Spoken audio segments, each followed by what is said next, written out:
अकलूजमध्ये आज देशभक्तीचा उत्साह पाहायला मिळाला. हर घर तिरंगा 2026 अभियानाच्या निमित्तानं भाजपच्या वतीनं अकलूज शहरात भव्य तिरंगा बाईक रॅली काढण्यात आली.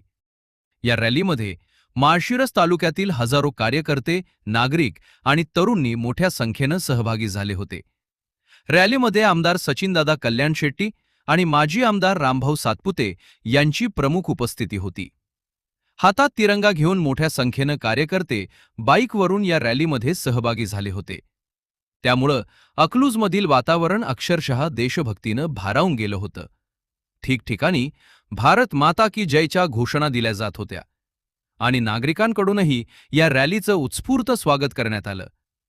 रॅलीची सुरुवात अकलूजमधील मध्यवर्ती विजय चौकातून झाली.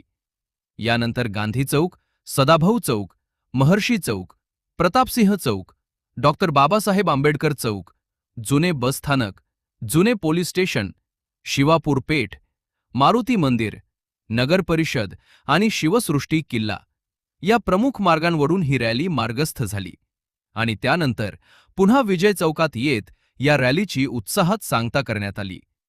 दरम्यान हर घर तिरंगा अभियानात प्रत्येकानं सहभागी व्हावं आणि आपल्या घरी तिरंगा फडकवावा असं आवाहन यावेळी करण्यात आलं. विशेष म्हणजे रॅली ज्या ज्या भागातून गेली त्या ठिकाणी नागरिकांनी थांबून रॅलीचं स्वागत केलं. हजारो हातात फडकणारा तिरंगा आणि देशभक्तीच्या घोषणांनी अकलूजचा संपूर्ण परिसर भारावून गेला होता. अकलूजमधील या तिरंगा बाईक रॅलीची हीच महत्त्वाची बातमी. तुम्ही पाहत आहात टाइम्स नाऊ मराठी.